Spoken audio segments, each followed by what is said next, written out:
and welcome to the Roughneck Minute, a movies by minute podcast where we go over the Starship Troopers 1 minute at a time. I'm your host, Johann. And I'm your other host, Matthew. And we're at minute 75. It starts off with the troopers walking past a smoldering bug and ends with Diz telling Watkins to stop shooting at a dead bug. Oh boy. Yeah, I love that part. Yeah, Matt's laughing because I screwed up earlier. No. I'm laughing because I love the part where he's just covered in bug juice. Oh, yeah. Not because you completely just screwed up the whole entire intro and we are having to redo it again, but I'm going to have to edit this out because I don't want that on the podcast. No, we're going to keep Let's just keep everything. Let's keep everything in. Anyways. We're doing this raw. F this. We're going live. Yeah. All right. So, Matt, what do you think about the first minute? I mean, it starts off with the smolder, and I don't mean the smolder like Flynn Rider. No. Although that is if you guys haven't seen Tangled, such a good movie. It really is. I mean, it's one of those movies. It's kind of like, so there was a post I was looking on Reddit earlier right now, and it was, what are movies that you absolutely love watching over and over again? Tangled reminds me so much of Princess Bride. It kind of is. Yeah, besides Buttercup not being, pretty much being a damsel the whole entire way through, and Rapunzel being a badass, kind of. Yeah, I mean, that role is a little bit reversed, because Flynn Rider isn't like the Dread Pirate Roberts. He's still that underhanded guy, but he's not as feared as Dread Pirate Roberts was. True, yeah. But the music in it and the visuals, it's such a good movie. Now I've seen the light. If you don't end up singing that song later on, like you do with Moana and what was that other? Oh, Let It Go. Yeah, it's Frozen. It's such a good song. I'm not really into that song. I'm more into I've Got a Dream. It's a good song too. Oh, that's one of the best. Same with Mother Knows Best. Oh, that one is even better. It's very rare that a villain would have a very notable song. Mm-hmm. I mean, the last one before that was Scar from Lion King. Mm-hmm. What's the name of that song? Be Prepared. Yes, Be Prepared. That is a good song. And if you want to know why I know all these Disney songs, it's because I have a almost 2-year-old son who likes watching all these movies. Yes, and if you want to know why I like all these songs, I don't have a good excuse. I just love Disney movies. Yeah. All right, so let's go with what's going on in the movie right now. Okay. So there's a ton of dead bugs. Obviously puppets. There's a lot. I'm just wondering if a lot of these are prototypes that they didn't go with. They could be. They also could be just empty husks, or they can make really, really fast reproductions of them. So they can just use them as dead body bugs. True. And they do have the burn like they did with the spaceship. It's just a little bit of singe. It's just that bubbly on the plastic. Yeah. I mean, I kind of like it. It looks good. They look like what a dead bug should look like. Yeah, especially if it's been completely just decimated by napalm strike as well too. So it comes to a part that you actually liked here, is where dang it, what's her name? Corporal Birdie. Yep. Dang it, I'm horrible today. Go ahead. It's okay. Yeah, I just got done reffing, so. Need a cup of coffee or something. I know. Get you jacked. I know. I need Get you some. I need that Mountain Dew. Oh, you need you need a Monster Gronk. I got one of those the other day. It's a monster beverage, I guess named after a football person who I do not know, but his name is Gronk. Yeah, he's the tight end of the New England Patriots. I only know this because he's featured on Conan O'Brien. Because Conan O'Brien is from Boston. So okay. And he played video games on there with Marshall Lynch right before the Super Bowl. So it was kind of funny. That's awesome. Yeah, they were playing MKX. Mortal Kombat. Okay. Yeah, so it was pretty funny. But so okay, so Corporal Birdie's giving orders of like who's gonna separate and who goes with Watkins. Um, she separates Diz and Rico to go with Watkins. I guess they're gonna do a quick recon in one area because obviously the other troops move in another direction. Yeah. I'm assuming like possibly during the landing, like maybe she got a couple good glances of where some bug holes are, which is something if you're in the lead you would do. You kind of have a mental note of the layout so you can disperse people where they're needed. And maybe she just saw like a possible bug hole and she's like, okay, you guys go over there and check it out. And there is that part that's pretty funny where she says, Rico, Diz, go with Watkins. Ace, you're with me. And then you hear him say, but I want to go with Rico. She says, shut up, you're with me. Yeah. I mean, it sounds a little worse for Ace in the movie because he's all like, I'm with Rico's squad. She's like, shut up, you're with me. Yeah. It's so funny. They're best friends. They are. Poor Ace. He hasn't been with anyone else besides Rico and Dizzy, and now he's in a new squad, not knowing what's going on, and he's with mean old Corporal Birdie, who decked him. Yeah, it's like going to that new school with your friends, and then you realize you're not even in the same class. We don't even have homeroom together anymore. I mean, that actually happened to me with my best friend from high school, because we both transferred to the same schools, and I had like almost no classes with him. So even though we knew each other and we would hang out during break and lunch, actually there was another guy that moved with us. There was 3 of us, just like these guys. And none of us had classes together, like for 2 years until we graduated. None of us had classes together. So what do you think about this that's going on with the way that the troops are moving and all that? I noticed there's a lot of them.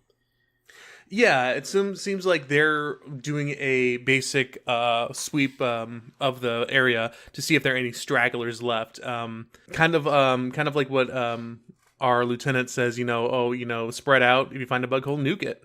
So basically, they're just spreading out into little squads and seeing if they can find any like stragglers or any other enemy to search and destroy. Basically.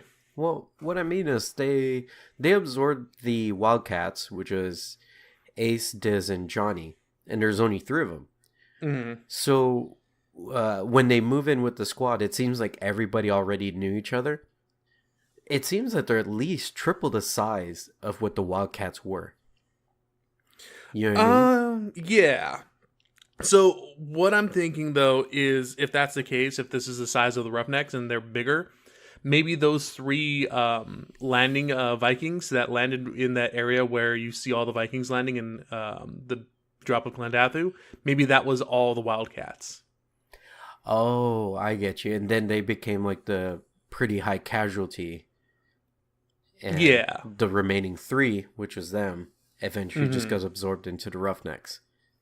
Yeah, because every squad is like huge. Maybe like, as you said, maybe like 200 people. So like 4 Vikings, if there's 40 of them, be around like 200. That is true. All right, that makes sense. I think this is South Dakota, and I think these are. See, we're still trying to figure out the time where apparently they had the hottest day on record for filming. This is going to be it. Yeah, these are going to be the times because from the commentary they were saying that they actually had to not wear the full armor, which is the elbow pads and everything else. They were just wearing t-shirts, the vest, and they actually had to cut holes in the vest, or I'm sorry, cut holes in the shirts to allow the skin to breathe a little bit because it was just so damn hot. Yeah, but there's a point where Ace starts to have holes in his shirt, and I wanted to keep an eye on that because that's after he passed out. Okay. Because of the heat. So that's what I'm trying to find it at this point. Like, where is it? Where is it? Yeah. What I'm loving though about this wardrobe change though, and why it's being so hot, there's a scene where Dizzy kind of walks in front of the camera, and you see her holding her gun with her gun, and you see the Death from Above tattoo right there, and she's showing off. It's great. Oh yeah, right there at like 14:10. Mm-hmm. And well, pretty much because she's walking with her Well, you see the tattoo on Johnny as well. Yeah. With Aces, it doesn't really become clear of that tattoo, but it looks like they still have it. So, um, whose job is this? Makeup. So as far as makeup goes, the continuity that they're doing is a good job. Yeah. And maybe they got, they got those rub-on tattoos or the water transfer tattoos, Yeah, which aren't that hard to make, honestly. So no, but sometimes those things get missed every once in a while. yeah, And one thing I do notice that you can't, I didn't notice it if it was on the Clendathu drop, but I noticed on the right they have the knives now. yes, they do. Did they have them on the Clendathu drop? I don't remember seeing it.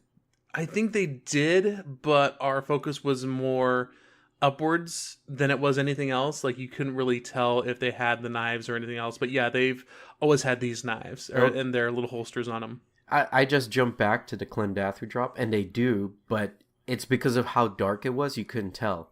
I think now it's only standing out just because of how much lighting there actually is in this scene. Yeah. What I really like, actually, I just thought about this right now too, and shout out to the Galaxy Quest Minute. Those guys are doing awesome work over there. But how do they know that these? I mean, they're just going down on these planets and just assuming they have breathable air. I know. They nothing is terraformed. In fact, did you see that recent news report about how they think they can basically make Mars livable? Oh yeah, No, yeah. but they're trying to create that magnetic field around it so it can be actually terraformed and keep, I guess, oxygen on the planet until it can be properly migrated to. Yeah. That makes you think that like all these planets already have atmosphere in some way. They probably do in certain. It's just weird that this whole entire system of Clendathu has breathable oxygen or breathable atmosphere on at least 2 or 3 planets that we can see. But so here's my thing because of this planet, and this because I was really into prehistoric age when I was younger. When I saw this movie, this is one of the times where I was like, wait, that doesn't seem right. Because normally I can really distance myself from the idea that space wizards do everything. Like that's fine with me. Just like this is going to be fun. I'm just not going to question everything. I'm going to have a good time. The bugs in the prehistoric times got big because supposedly there was more nitrogen-rich air. Yes. These bugs are humongous, which makes me think it should be a more nitrogen-rich air. So you shouldn't be able to just jump in and breathe and move around as normal, especially run. You'd pass out. Definitely. Even if the oxygen level was 50-50 to the nitrogen levels, it's still not good. No, yeah, I completely agree. I mean, yeah, we're like 80% nitrogen right now and 20% oxygen plus other stuff in our atmosphere right now. Even still. Wait, is that really the differential? 78% nitrogen, 21% oxygen, and 1% argon. Okay, so, wow, 50-50 would be very good for us. Even still, I mean, so... But you know what I mean, though. Yeah, if it were a nitrogen-rich atmosphere, it would be probably like, 89, 90% nitrogen, and then maybe, 10% oxygen. Even still, it'd be really hard. Yeah, it'd definitely be hard to run around it. But yeah, I mean, your idea of this weird evolutionary trait that these bugs have and how big they got compared to what our troopers are breathing in, I mean, doesn't kind of make sense. But who knows, man? Maybe they, I kind of wish, even though they probably didn't have to, or they probably didn't even think about it because giant bugs and we got to kill them all and everything. But I wish they would have said, okay, everyone take your pills, your oxygen pills, so it'll give you, extra oxygen to float through your blood so you can have no problem breathing, basically. Yeah. Kind of thing. Like some sci-fi, Chekhov's gun kind of, or not Chekhov's gun, like, what is it called? The MacGuffin kind of thing. All right, I got you. No, it wouldn't even be a MacGuffin. But just one of those add-ons, like, don't forget to take these that we need in the future. Oh, okay. It's basically the Bombadil thing again. Yeah. Yeah. If they would have just done that, hey guys, take this because the air on this is kind of weird. Yeah. Yeah, that would would have been good. I mean, like, if it were me going down there, I'm like, wait, you're just opening it up? Is there air? You don't know. Yeah. Because I can see it with Starship Troopers, especially with the bugs. If you're going to surface where there is a life form, you're gonna kind of assume that it has atmosphere. In the Galaxy Quest episode where they were just going down to get the beryllium sphere, they weren't even sure that there was any signs of life because they didn't see the miners, miners, which is a really funny play on words in that movie. But you don't see them until after a bit. Yeah, I mean, it's just Fred who comes up and is like, "Looks okay." Yeah. Freaking Fred Kwan. Oh my I love him. I love that movie. It's such a good movie. At least once a year I have to watch it. Oh yeah. But it's one of those movies, if I watch it once, I'm going to watch it for the next couple weekends. But so at 14, 15, we walk past this smoldering bug that you get a better close-up of it, and it looks thrashed. This thing looks awesome. Yeah. They did a really damn good job at making these bugs look like they just went through literal hell. Yeah. The carapace is all bubbly. It's still smoking. I like it. I can confirm after the other episode of, what is it, confessing that I burned bugs, that's actually kind of what bugs look like when they're burned. Really? A little bit. Huh. They bubble. All right. Did not know that. Yeah, he probably didn't need to either. Yep. So at about, let's see here, 14:25, we get the jump scare. Is it a jump scare? Well, it's an attempt at a jump scare. You know what I mean? Yeah, I think it was more of a jump scare for our troopers, if anything. Well, I think it was make the audience jump up, fill them with suspense a little bit. Okay. Because he kind of does that, like it, Verhoeven, he does a lot where you get the suspenseful moment where you want to hold your breath as things happen.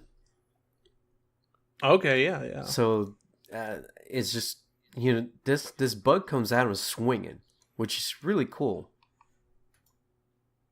Because a lot of times when we saw the bugs attacking, especially in Klendathu, every strike made contact. Whereas this one seems to be swinging wildly, which is kind of cool. Well, he's pretty much, I mean, there's no other bugs around him either. He's probably one of his last, of his little group or what have you. And he's alone, not knowing what to do. And he sees enemies and he's going to try to attack them. Yeah.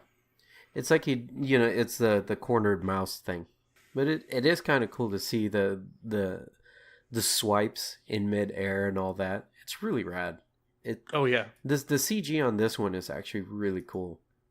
One thing I did notice though, because we don't get to see a lot of the top of the bug in great detail, the body part or whatever, that weird horn that goes in the back, there's the color pattern on that. Yeah, it's like red and black. Yeah. If I'm not mistaken, this is very similar to the bugs that carry the big bug at the end. A little bit, yeah. The carrier beetle. I'm sorry, the chariot beetles. Yeah. A little bit, yeah. So again, it's really, really weird how these bugs are being societal, even though they are like a different species technically, but they're societal, like how they're adapting to each other. Yeah, but that just makes me think that maybe those the chariot beetles are in the same family as the warriors. Yeah, because they're both kind of like the subservient groups. I suppose. I mean, I don't know, like it just boggles my mind, and I really don't want to get into like a thesis paper about like the evolution of the bug society, Yeah. It's so weird, but yeah, I mean, like, at first, when I first saw this movie, like, I just suspended all disbelief, and I was like, oh, they probably have a queen somewhere that's just popping out little, bugs of different kinds. But then I started thinking later on, oh, well, how would that queen bug, make a bunch of warriors and then make a giant tanker and then make a giant plasma? Yeah. So, I don't know. Well, we can put a foothold on that, see if there are some, like, maybe we'll see similar traits on the chariot beetles when we get to them. Yeah. I mean, to me, it just seemed like I noticed that before as well too, but it seemed more of this is the society kind of like, I guess, mark, like they like because you can evolve color, Yeah. like That is over true. over a shorter time too. So Yeah, as needed, they can evolve the color. mm-hmm. So, something I did notice, if you go up to 1425, right, Mm-hmm. first you see Diz acting really shocked, like, oh my god, a bug. And Rico already steps up and he starts shooting. And then you'll notice Diz, right there, first duck face. That's That's it. That's where we found it. it. She created the first duck face. Yeah, Sugar is closing his eyes while firing, which is not good. No, but Rico did the same thing just a fraction of a second prior to. Yeah. But Yeah, but she's definitely duck facing it. yeah, one of the things that I kind of didn't want to think about as much, but now I am. So we've pointed out that there are two sets of triggers on this gun Yes. because there's a second trigger for the shotgun on the bottom. Mm-hmm. First off, the spacing of their fingers looks incredibly awkward Oh yeah. because you have to split your middle finger from your forefinger, but that's incredibly good trigger discipline. You don't have your finger accidentally on the other trigger. Yeah. And then they probably just didn't want, like, okay, just don't constantly leave your middle finger out because it looks like you're flipping everybody off. Yeah. I mean, like during that time before when before the warrior comes up, we see Diz having actually really good trigger discipline, where her trigger finger, is actually on the side of the Marita as well, to not actively holding onto or above the trigger itself. Yeah, so good on her. yeah, this means that they actually really did pay attention to um, gun safety classes, because a lot of times they just throw them with a gun and go like, all right, go make the scene. Type. Well, also, I think they're holding the hero Maritas as well, to the ones that actually did fire live rounds if need be, but we're firing blanks. Yeah, but what I mean is like, sometimes there's those old movies, like even in Death Wish, he constantly has his finger on the trigger when he's running. Yeah. It's movies like that. It's like, really? I mean, yeah, we're not supposed to believe it, but that's very unsafe, especially if you supposedly know how to use it.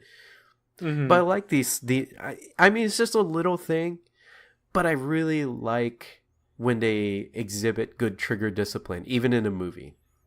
Yeah, I mean, I'll always look for it now, especially that I know what trigger discipline is ever since I've learned.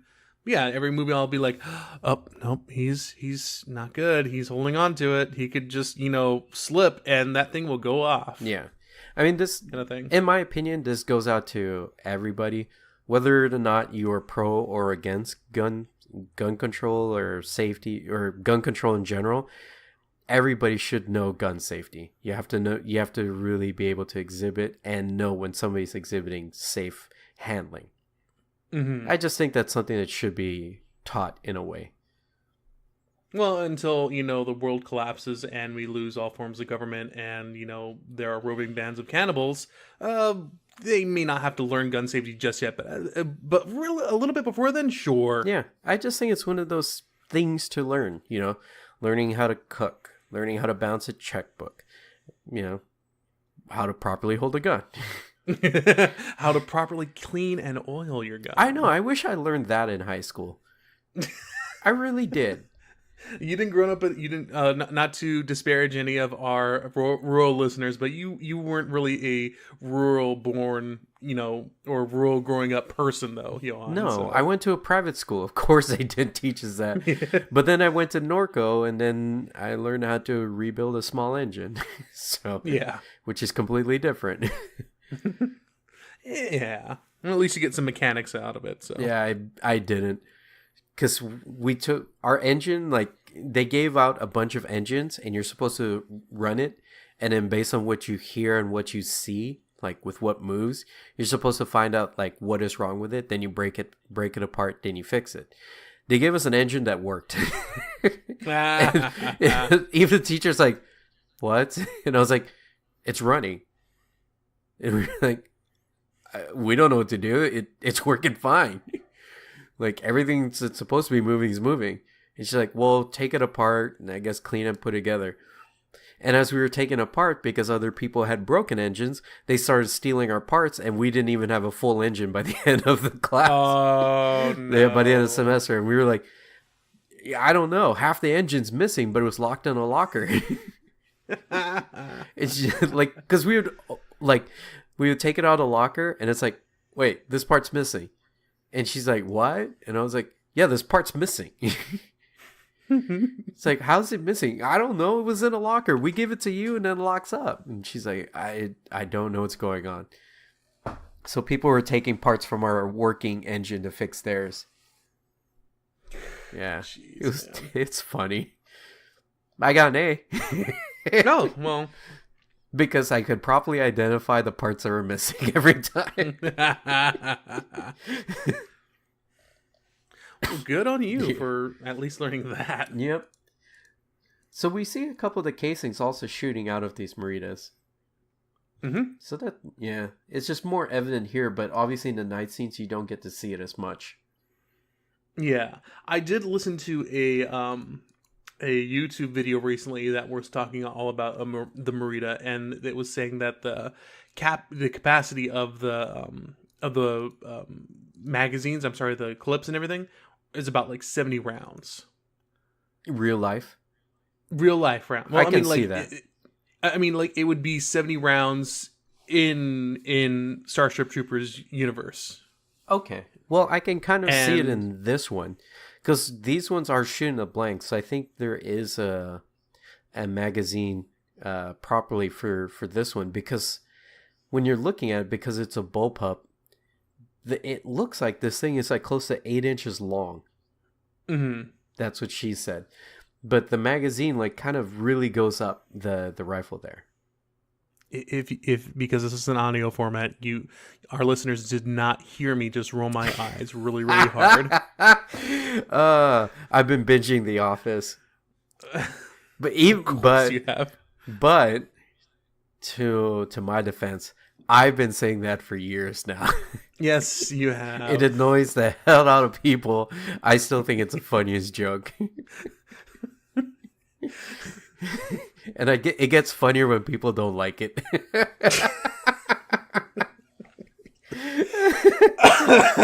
Damn it. All right. So I do believe that it could possibly hold 70 rounds. Yeah, I was thinking the same thing too, but they were saying, this person was saying that it was using 7.62 casings as well too. I'm not sure about that. Even still, I mean, that would I was thinking if anything, it would be like a futuristic version of that, just because if they are going up against these bugs, they do need a higher caliber kind of thing. Yeah. So, but well, also like the bullets are kind of staggered, so that's why I think it is entirely possible it could hold 70. You know, it's not like a regular 22 where you just line them straight down. Because you actually knew the caliber for this, correct? Initially, I thought it was 7.62 just because the whatchamacallit, the FedNet where they had the kids playing with the bullets and everything, those were 7.62 rounds as well too. So I thought this was, but initially the rounds that they're using right now are 22s because of the rifle that they used for the Merida. A 22? I thought it was a 22, wasn't it? 22 is a little bit smaller of a casing for this. Hmm. I mean, wasn't the Ruger that they used a 22? Yeah, Ruger does use a 22. Some of them do. It's just I have the SR22, so I know the sizing of this, and the casing does not match up with the size of a 22. unless it's a completely long distance type of rifle. Well, what I mean is, so the initial, like the rifles that they, or the oh, you know what, you're kind of right. I'm looking at the casings coming out of Rico's Merida right now at 1429, and they do look at least 5.56 or 7.62. So I'm not sure how they did it then. That's kind of weird. Well, it could be this because there's a couple 7.62s it could actually be used for. What type of rifle did you say this was? Oh, it was fashioned out of a Ruger, correct? Yeah, like a Ruger was. That's why it confused me a little bit. So the Merida uses a 5.56.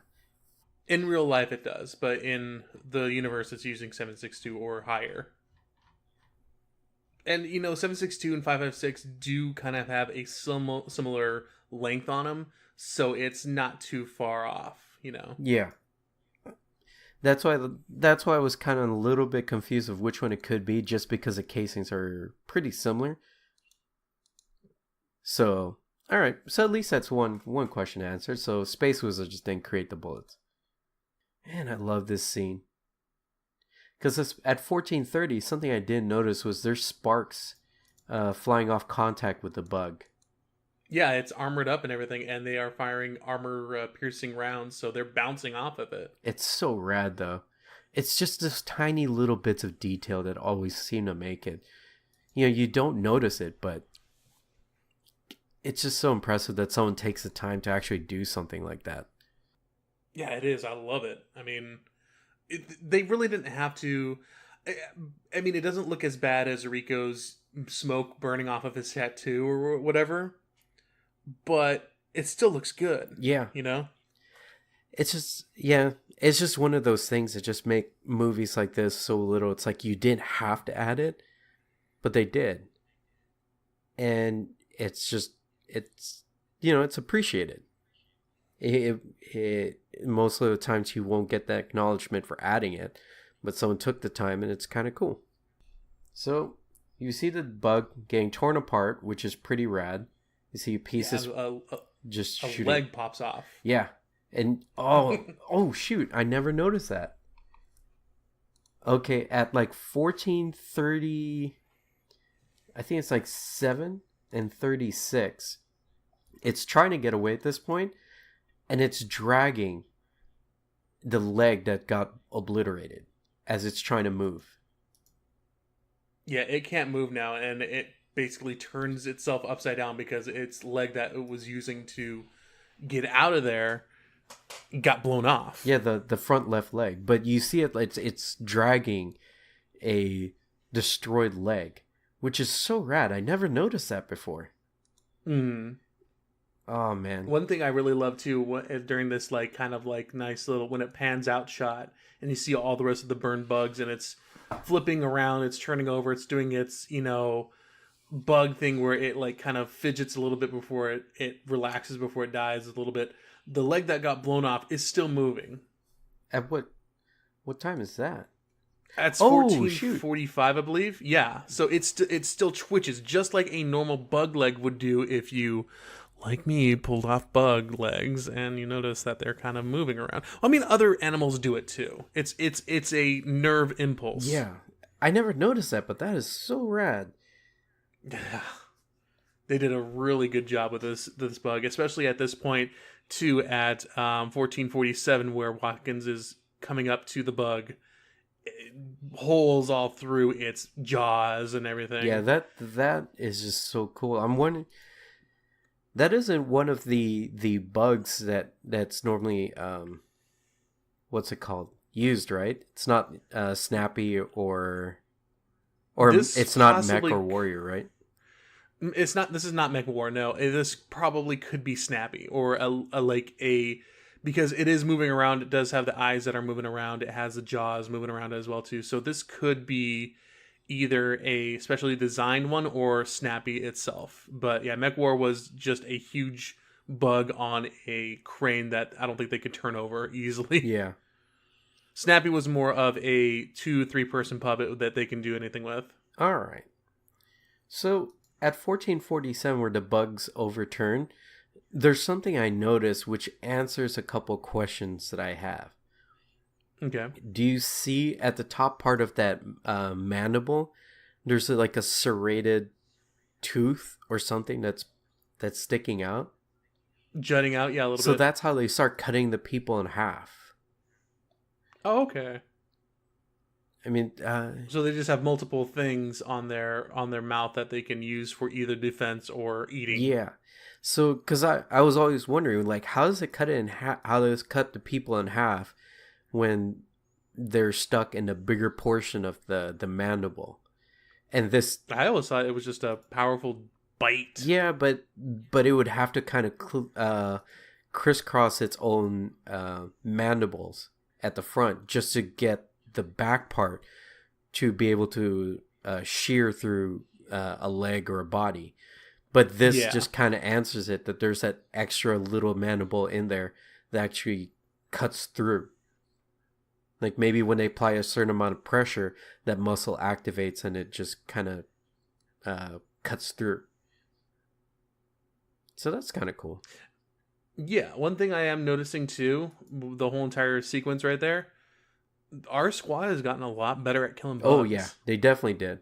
Everything. I mean, they were having problems, tons of problems with any like bug on Klendathu, but this one, they round them up and turn them upside down and shoot them in the face. Yep.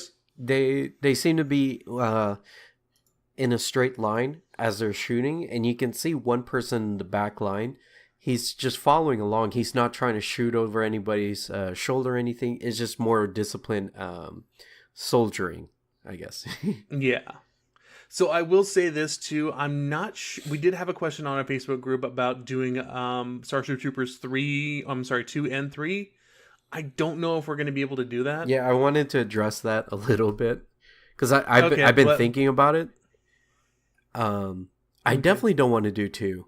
I was thinking I definitely don't want to do 2 either, just because 2 is just a mess. But yeah, I don't want to do 2 in a context of minute by minute. I'm willing to do them like each have their own longer episodes, maybe about an hour to an hour. Yeah, and a half. like do a riff tracks type thing. Sure. I mean, I'll watch 3 and have it okay, but the Sky Marshal Anoki and his stupid song, I have to medic that out. But I hate that so much. Yes. And it doesn't make sense to me. Like, yeah, it's a crazy world where, we admire the, military and everything like that. But having the president go out, or basically, imagine, if you will, people listening to us, imagine your local leader who is running your country coming out and singing a resounding song about having, a great day to die because you know the reason why. It's ridiculous. Yeah. So number 2, I don't want to do a movies by minute on it just because the production value of it is so low that there's not a lot to go with it. Everything is done pretty horribly. I think the budget on that movie was $6 million. I think which so too. is not a lot. I think they spent more making Goblins 2 or Troll 2. So I know it's mentioned to do it, but when you don't have a lot to go with on the back end of a movie, it's kind of not worth doing because then you're not doing a lot per minute. It takes a lot of work for us to try and develop 30 minutes. Even though we go on tangents, some of these tangents are well researched. Like, we notice this. Oh, okay, we know that person's done this. But there's just not a lot to it. And it seems like they really tried to make that movie on the back end of the popularity of Starship Troopers. And there was just nothing done with it for 7 years. So they did that. 3, I can kind of do, just because we actually get the Marauders finally in. There's better special effects. It had a bigger budget. There's a returning cast. And there's a more gratuitous fan service of a bigger nudity scene. Like boy. you know that was done because of the shower scene in the first movie. So it's like people liked it in the first movie. Let's put it in this one. Second movie didn't have any nudity. And there's not as much gore. So it feels like a huge separation between the first movie and the second movie. It feels like a Hallmark Channel movie compared to a TV movie. It really does. Like it's not as good as a regular movie or a TV movie. It's even worse. But the one reason I brought it up is because in Starship Troopers 3, they actually have a better way of dealing with the warrior bugs, which is going back to line formations. Yeah. So, where one line will kneel down, they'll fire their weapons, and then once they're done, the second line will come up. It's basically World War Z style firing as well too. They would just fire their weapons until there would be a continuous wave of fire. So there would be nothing like this. And we're actually kind of seeing right now the Roughnecks, they're starting to do that beginning trend of line firing. Yeah, and I don't think even the second movie was with the same distribution and production company as the first one. If I like, the second movie was weird, man. I mean that. There's a universe where, Starship Troopers had a amazing, trilogy to it, had crazy amounts of like licensing deals and everything. We just don't live in that universe. Okay, so from what I'm seeing, TriStar Distribution distributed the first one. Yes. The problem is, on the second movie, TriStar Distribution produced the second one. So they may have had the rights and they went ahead and just did it anyways. They were just like, hey, we got assets. We can just throw them in.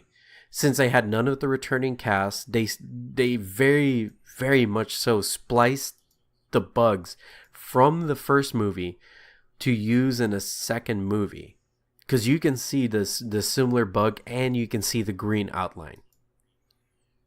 And in the movie too, I mean, I haven't watched it in forever because I don't really want to watch it again. Isn't it just a like, oh, they're trapped on this tower? Yes, kind of thing, and it's all contained. Yeah, so they don't even have the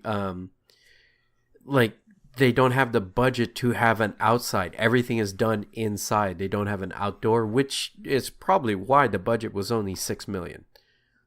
I mean, Sharknado had a budget where they can go outside, even though it was really, really bad parts of LA. They still did it. And think about this: The Room had a way bigger budget to film. To those that have seen Disaster Artist, you can see how much money was actually spent on the production of it. But they had more money to film the movie versus what he paid for to begin filming. I mean, he needed some of that money to do his underwear line, man. Come on. I actually do want to buy a pair just to see. I do too. Like, I want to see how comfortable my undercarriage can be with Tommy Wiseau's. If we order, let's do it once so we only pay shipping once. Oh my god, okay. So we can go halvesies on it. So as far as the third movie goes, I'd be willing to do it just because we can talk about the Marauders finally. Yeah, I'd be willing to do it as well too, but I'm more along the lines of I'm wanting to do like at least an hour and a half or something like that of just a full rundown of the movie, what we thought of certain scenes and whatnot. Just because I don't know if that's a longer movie than this, but man, I mean, there's a lot of goofy and dumb stuff. Like, I wish Verhoeven did number 3, but you can definitely tell that that the writer, Edward Neumeier. Yeah. So Edward Neumeier did the third one as well too, and you could tell that he was trying hard to emulate Verhoeven with like the "Would you like to know more" FedNet and stuff, but some of it was just really, really, really dumb, like implying, oh, girls get in the fleet, but also do homosexual dudes because he gives good HED. See, I want to do a little bit of research on that to see if it was written in, because obviously the "Would you like to know more" are kind of Verhoeven thing. So I'm wondering if the new director and possibly, oh, wait a minute, it was directed by Neumeier. Yep. So there is a chance, yeah. He definitely did try to emulate Verhoeven, and it kind of didn't work. I mean, it's a good movie. I'll I'll watch it because it's goofy as hell, Yeah. and I like it. But it's not one of those movies where I'll be like, I want to do this minute by minute. Yeah. You know, I love like I'll I'll do movies that are bad minute by minute if I'm really really into them. Like if you want to do a Room minute by minute, we can definitely do that because there's Oh stuff. yeah. There's stuff going on in that movie. But the only reason why I wouldn't want to do The Room is a lot of people have already done it, Yeah. and it's just it's hard to add in our spin when it's a lot of stuff that's already out there. Yeah, we're just two dumb dudes who love the movie. And I mean, that's the thing too. We did this because we love this movie. I don't love Starship Troopers 2. I really No. don't love Starship Troopers 3. And one of the weird things about the third movie that I didn't like is the huge heavy-handedness of religion. Oh, yeah. That's one of the things that I kind of didn't like either. Even still, like, I did kind of like the whole entire, what is it? The Lovecraftian, the whole entire planet's a bug Yeah. kind of thing. That was cool, but other than that, like, oh yeah, guess what, guys? We found out that God's real and He's on our side. Yeah. I didn't like that. The one thing I did like though, at the very very end of number 3, is you see the Marauder suits. They're clad in white. They have those banners on them that make them look almost angelic, and they look awesome.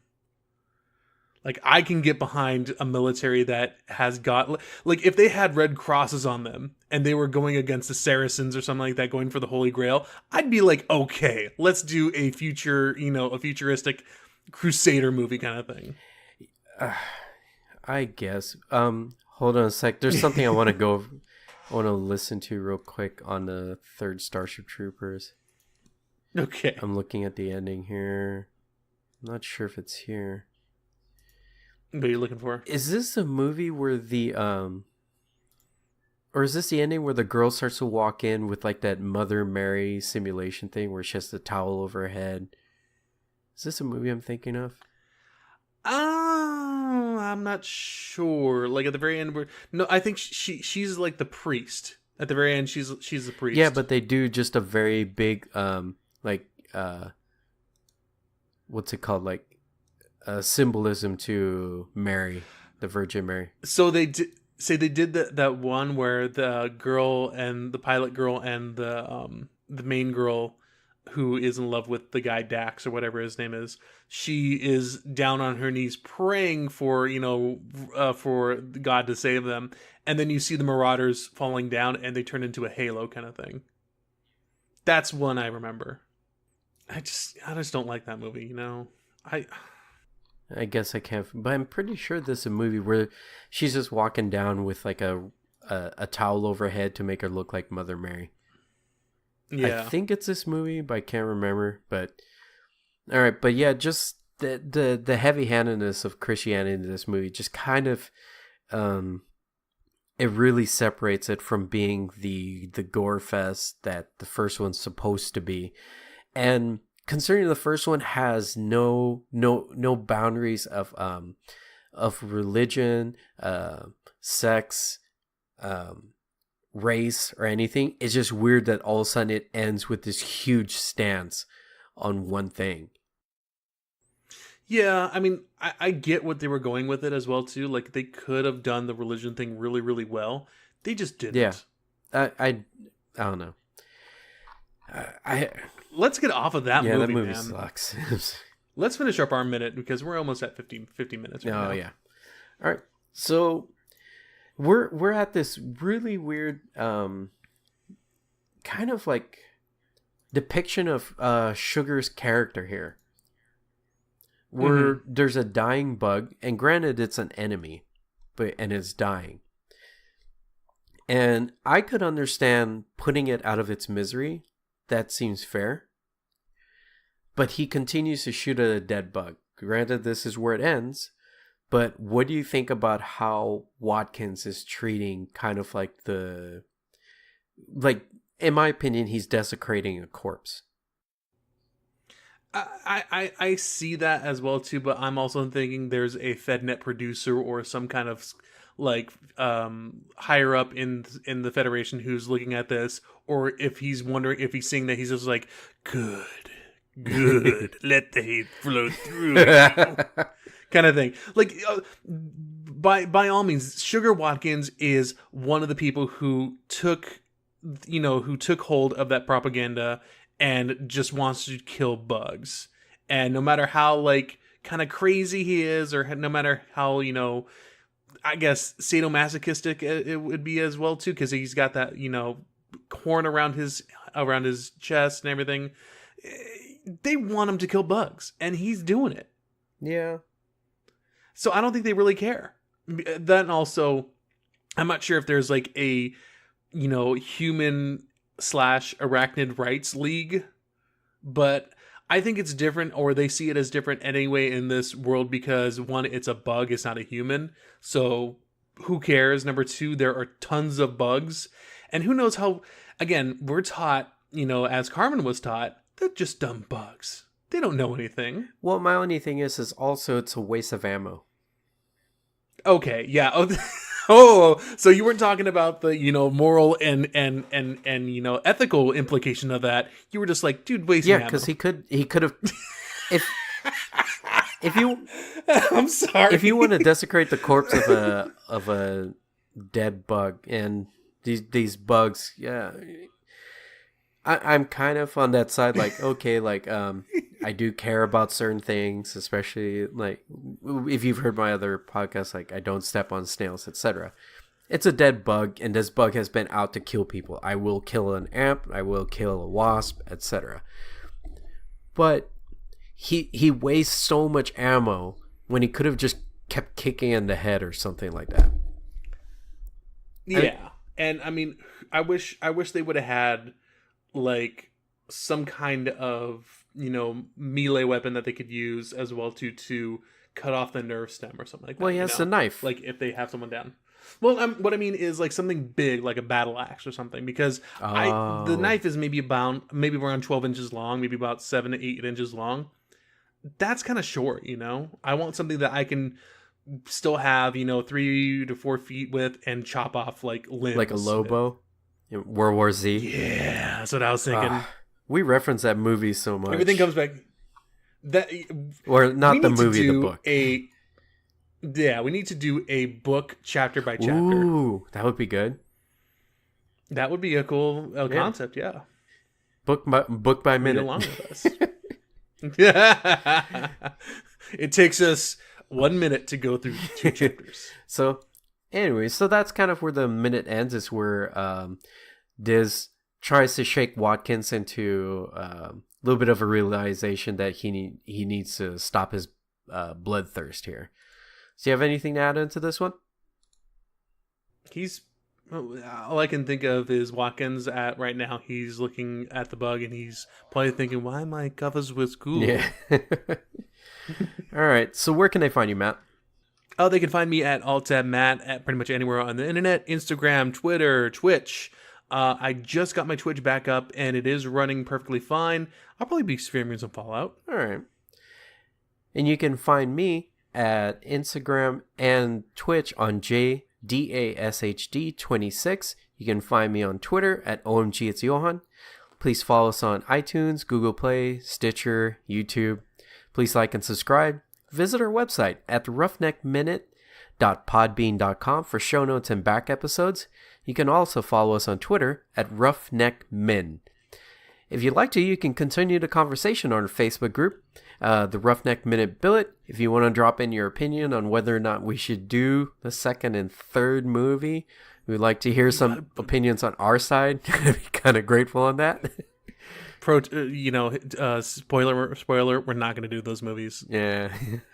maybe an episode, maybe an episode or two dedicated to those movies at the very end. Maybe. Yeah, maybe. I'm thinking about that, but not another movies by minute. That's just way too goddamn long. I'd be more inclined to do that. All right, so I've been your host Johann, and I've been one of your hosts Matthew, and we'll see you on the Bounce Troopers.